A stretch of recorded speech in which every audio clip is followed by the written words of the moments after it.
everybody. I wanted to come in and have a little money chat and to tell you also that there may be some noise in the background from time to time because I'm fairly certain that my husband is going to make a smoothie while I'm talking to you. And normally I do not do videos when everyone's home, but today I really wanted to get on and talk to you about a few things. So I've been reading a book called The Psychology of Money. I want to talk to you a little bit about that and some lessons I've learned, and I've been listening to podcasts where they often reference this book, and I would highly recommend it, though it did kind of lose me a little bit at times. And the other thing I wanted to talk about is the no spend August or low spend. I'm not doing a no spend, I'm doing a low spend, and how that's going. So first of all, let's talk a little bit about the book. A couple of main takeaways for me on the book are invest like an optimist and save and be frugal like a pessimist. And so I really like that. While I don't really believe in the scarcity mindset, but I also don't believe in the just like YOLO, you only live once, so you might as well spend all your money. I think there has to be a balance of that, and I've always been of that mindset. And, you know, recently as we have gotten, our business has really taken off, like because of storms. It has really taught me, like, I still have to keep that mindset because I want to live like this in the future. And for us right now, we're really trying to figure out, like, what's enough? Like, what is enough that we feel comfortable enough to walk away from the opportunity cost of walking away from our business at some point in the near future. So right now we're very much, you know, doing very well with our business, which was very unexpected, and we're very grateful. And my husband and I never honestly really expected to be in this place. We made a decision a few years ago, which is kind of counterculture, to not continue to try to grow our business, but to try to maintain the customers that we had, our customer base. So we decided to quit marketing our business with no more advertising other than social media. We're a referral only business, and the only advertising we do is like our signs in the yard. And our business has just continued to grow by referral. But we also decided not to hire any employees or salesmen, where a lot of these other roofing businesses go in and do that. We decided that we had enough money, we had enough work, we were happy, we were comfortable. And just because we focused on giving really good customer service, and that doesn't mean we never have problems. We have 3 crews working for us right now. And when you have human beings working for you, you're going to have some problems sometimes. But we always try to remedy those problems, make it right. We don't have a lot, but the few we do have, we always make sure we make it right. So right now we're just kind of trying to figure out, like, what's enough. And so we're aggressively saving, and that has been a hard change for us. And the other thing is that some fear is healthy, and that goes along with the pessimism. It's just, some fear is healthy. Like when we're little, you know, we have fear, like we still have fear of fire, but we learn not to touch the stove because we touch it and we get burned. And so some fear is healthy. Also, humility is healthy because it's what we call signaling that often makes people broke. So when you see people who have a lot of fancy things, it doesn't mean they can't afford it, but for a lot of people, they can't. And for a lot of people, they're making enough money to afford the payments on things, but wealth is not about, this was one thing that really got me, wealth is not about what you have, it's what you keep. And there's the smoothie. Hopefully you won't be very long on that. So it's what, you know, it's not about, you see people with the fancy houses. So I was telling this story, this is a perfect example. I had an aunt, and she had this beautiful house on the country club designed by this famous architect. And I'm not going to say too much, but this very famous architect designed her house. It was on the country club. Our family was kind of well off, that side of my family, and upper middle class, let's just say. And anyways, she was in a lawsuit, and her father had done a lot of investments, and somehow he had invested in his girlfriend's name while he was still married to my aunt. And at any rate, there was a big lawsuit, and my aunt won property. She won millions and millions of dollars. So when she passed away, my cousin was expecting to get, money and the house, and there was nothing. My aunt was so far in debt, and she had like a Mercedes, and she had all these clothes and jewelry. She was a wonderful person. I loved her to pieces, but she was broke. And so, oftentimes that is the case. People can afford the payments, but if tomorrow that money quit coming in, they would lose everything they had. So wealth is about what you keep, not what you have, like not what you're signaling. Especially if you're investing in depreciating assets. So if you invest in a car, that's losing money. So if you go out and you buy that fancy, Porsche or whatever, make sure that you have the money to pay for it and can afford it, because it's losing value. A house doesn't lose value. Generally, money in the bank or in savings might be losing out to inflation a bit, but it's not going to be losing value. Or stocks tend to, over history, gain rather than lose. So at any rate, that's where we are. I wanted to tell you about, I really highly recommend the book. I've been listening to it on Audible, and I'm sitting on the floor if you're wondering why my knees are up here. The other thing I want to talk about is the low spend challenge. So it's been kind of a disaster, honestly, in a way, but in a way it's been good. I haven't been really watching it. So as far as I haven't set a number to what I could spend, because my husband has had 3 dental visits that have been expensive since I started this in August, in the past week. So that has thrown a big old monkey wrench into everything. And something I did know that I would have to plan for is I go to the Cherokee Nation because I get free medical care there, and it's really good. And I trust them because I know they're not trying to do something just for the sake of earning money.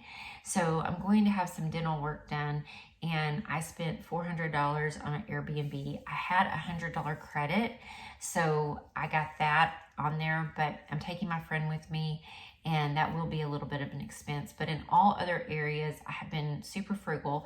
I had some cash with me, and I decided that I would allow myself to use that. So the only money I have spent that wasn't like a need was my mom and I had her delayed birthday, because my mom was out of town on her birthday.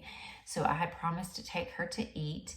I used my cash that I had from back in June when I went to Colorado.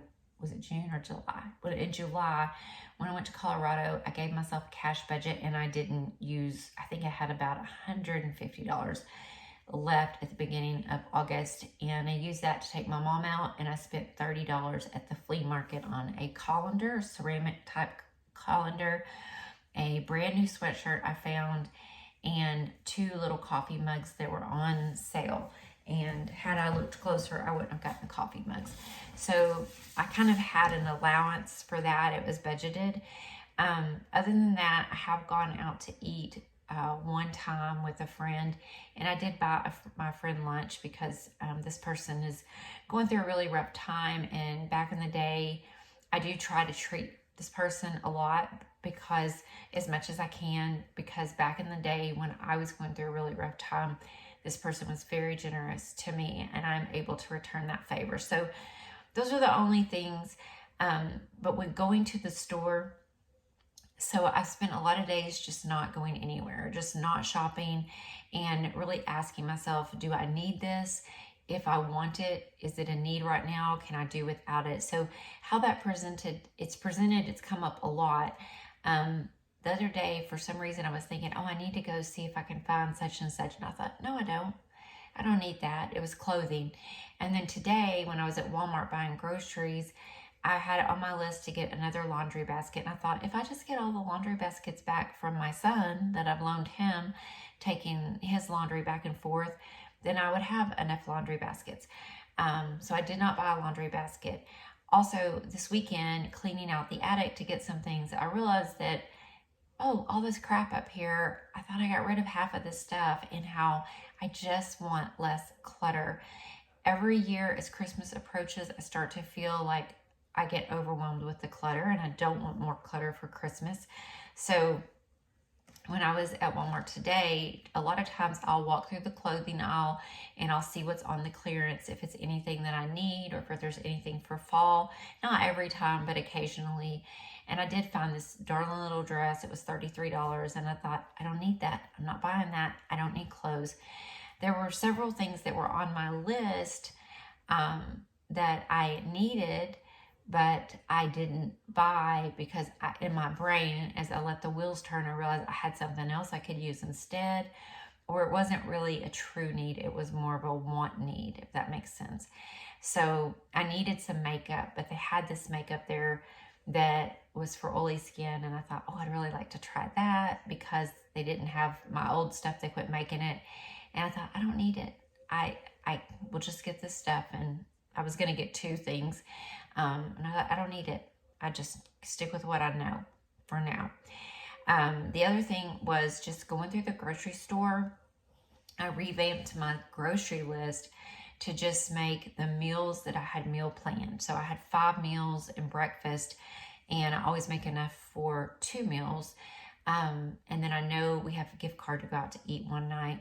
And so I just went through and was like, I'm just going to get what I need for these meals. I had some other things to get: dog food, dog supplies. I needed a salad spinner, and because somehow mine never made it over in the move.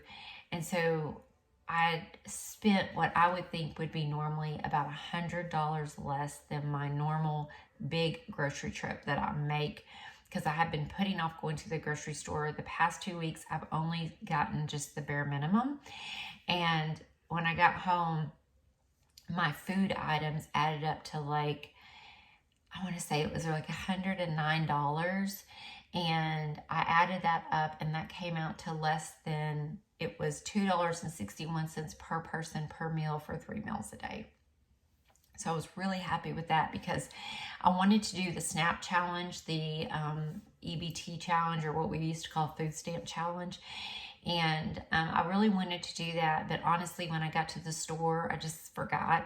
And I was really proud of myself because when I came home, I wanted to keep it to $8 a day per person.